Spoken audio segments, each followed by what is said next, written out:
Hi guys, follow me on Instagram to never ever miss any of my crazy updates. Hi guys and welcome to another vlog. I am driving the Jaguar F-Pace, and as you can see the car looks absolutely scintillating. Let's quickly open the engine bay right away. There it is, the petrol engine called the Ingenium. Well, also they call the diesel as the Ingenium, but yeah, that's that. As you can see, the engine bay is actually big. It can accommodate a bigger engine. It does come with bigger engines as well. This is a 4-cylinder. There's also a 6-cylinder on offer, not in India though. As you can see, good amount of insulation over here. And yeah, this did not close actually, so we have to open this again to close it. The problem is that it is actually placed on this side. Yeah, that's right, it is actually placed on this side, so they haven't bothered to turn it around for right hand drive markets, which is ironical considering that the F-Pace is a British car and in Great Britain it is right hand drive. Anyways, this is closed right now. As you can see from the front, it looks really very nice. Large grille. I love the Jaguar logo, and this red treatment over here on the Jaguar logo looks absolutely scintillating. Obviously in white this car does look quite nice. Over here is the towing hook, front parking sensors. Doesn't get a front camera though. There's a lot of chrome over here, and as you can see the lights look absolutely sensational at night. So these lights are adaptive LEDs. It says Jaguar LED technology. It gets the J-Blade daytime running light as well, and obviously headlamp washer is placed over here. There are cornering lights over here as well. Good amount of ground clearance on offer. This car actually looks very nice. It gets 19-inch wheels. That's right, 19-inch wheels. 255/55, 19 inches, 5-spoke wheels. They are not that adventurous. Could have been better in terms of design.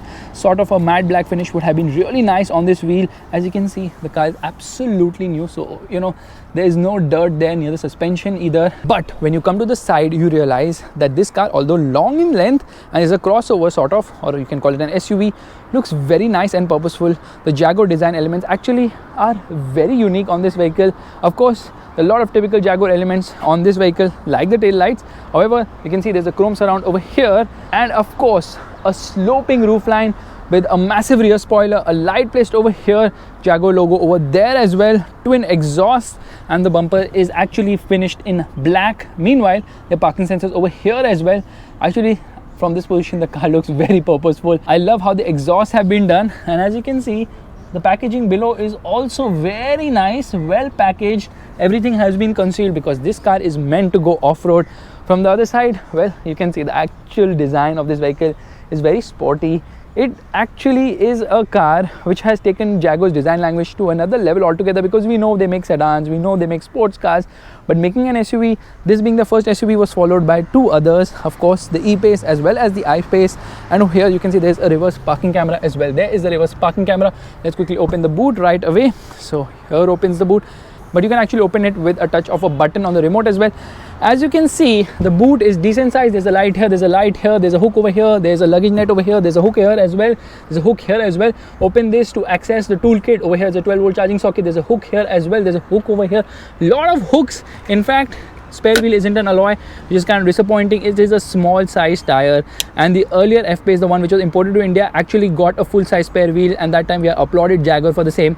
But now they've done cost cutting. This obviously cost 20 lakhs less than the CBU model. This is a CKD, and yeah, this is a speed restricted one. The tire size is 175/80, 19 inches. So in terms of the rim size, it is the same as the other wheels, but in terms of the width of the tire, it's very small. Maximum 80 kilometers per hour. Not much, honestly.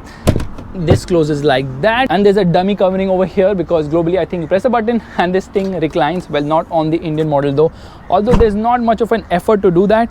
So let's quickly get into the rear seat. Before that, you can see there's a shark fin antenna over there, and the doors open decent sized. Well, there's a lot of space on the door pockets, and of course what I love is the ambient lighting. Look at the ambient lighting. Now right now I've put it on turquoise color, so it looks quite nice, but yeah, it has plenty of options for the ambient lighting as well. You get electric adjust for the rear seats. You can recline them and also make them upright, and this actually helps in terms of comfort because when you recline them, you can bask in some amount of luxury in this vehicle. So I really like this fact that they've actually given it an electric adjust over here, which is a nice touch. I don't think many cars in the segment offer the same. As you can see, there is decent amount of legroom on offer. In fact, there's good amount of legroom and knee room on offer. The seat back is slightly scooped out. There's a magazine holder here as well, and the AC vents over here, the AC vents over here, the AC vents over here. These are the AC controls. This car actually gets a 4-zone climate control system, which is really nice, and it also gets a 12-volt charging socket over here. Twin of those over here. There's a display over here as well. Now a third person in the rear won't be very comfortable because there's not much space over here, and of course this is protruding. The transmission tunnel is large. Over here we get a center armrest with twin cup holders. Meanwhile, there is a center headrest as well. All of them are adjustable. Over here you can see there's a hook. Can you guess what is this exactly? Leave it in the comment section. There's a light over here. Over here you can see there's a hook, handle and what not. Seats are very comfortable, especially when you recline them all the way. They're extremely comfortable. I love the comfort of this vehicle. It is extremely posh, and of course the airy feel is there because of the beige seats as well as the massive panoramic roof. You can see the dashboard. It resembles the XE to a great extent. Lot of part sharing, which is actually a good thing considering the car actually looks very nice both inside as well as on the outside. So let's quickly go around and get into the driver's seat. Okay, I think I've locked myself. As you can see, these are the controls and it's quite easy to operate, but unfortunately it doesn't get any ventilated function for the seats, neither at the rear, neither at the front. And heated function, well, we don't need them, but it's not there either ways. So as you can see, this F-Pace is actually quite well kitted because it gets plenty of features. Obviously keyless entry is there, push button start is there, large door pockets, 10-way adjustable front seats. Both the seats are actually 10-way adjustable, and that's not all. It also gets memory function for the driver with 3 settings, and this is to lock or unlock the vehicle over here. And the power window controls are placed high, just like on Land Rover cars, which takes some time getting used to. Meanwhile, this button is to child lock the rear door as well as the rear windows. You don't have to manually do it. That's really a nice touch. This car is brand new. It has done just 1400 kilometers. So I'm just going to take the liberty of removing the plastics. As you can see, the front seats are very comfortable. Love the leather, love the stitching, love the attention to detail. There's a dead pedal over there, and of course this is to open the boot. Now if you want to adjust the steering wheel, all you have to do is flip it like this, and then you can adjust it both for reach as well as rake. Yeah, it takes some effort to do it. Let me lock it right now. So there it is, locked. Let's get inside. Not much of an effort. Quality levels are good, but there's some hard plastics lower down. But overall, at the top of the dashboard, it does feel very nice and premium. Let's quickly turn on the vehicle. Here we go. You can see the gear lever actually rises up. That's a very cool trick almost in every Jag. Meanwhile, it gets a 12.3-inch virtual display for the instrument cluster. Very nice, very legit, very easy to read as well. And over here in the glove box, there's good amount of space. Oh, what are you doing in this vehicle, Penguin? I know for Jaguar Land Rover cars, you come with me to help me, but this is not the Velar wherein there are 2 screens and I'll get distracted. So you can just sit here as co-passenger. As you can see, the glove box is decent size. There's also a belt so that you can tie in things over there. That's again a very nice touch.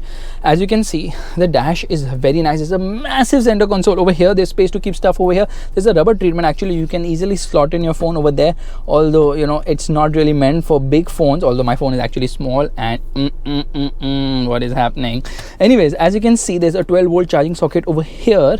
Meanwhile, this is obviously the gear selector over here, and these are actually the controls for the driving mode. So this is dynamic mode, this is regular mode, this is eco mode, and this is for snow. This is the traction control button. This is to turn off stop start system. This button is for downhill assist. Meanwhile, this is the parking brake, and over here this is a nice piano black finish. Looks nice. And the twin cup holders over here. There's a Mercedes key over here. Meanwhile, underneath the front center armrest, there's space to keep stuff. There's a 12-volt charging socket, a micro SIM slot along with 2 USB charging ports as well.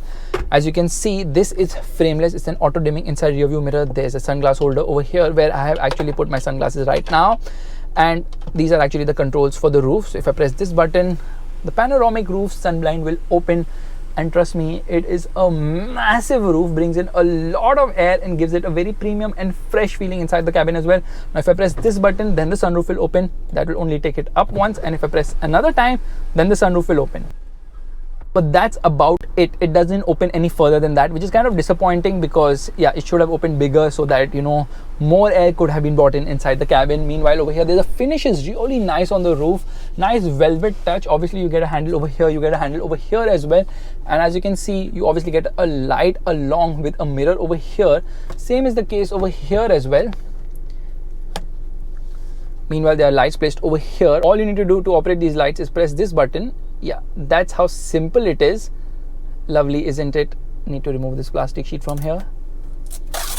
Yep, that's that. So The black dashboard looks really nice. Some premium touches inside the cabin for sure. Jaguar written over here just in case the co-passenger forgets which car he is in.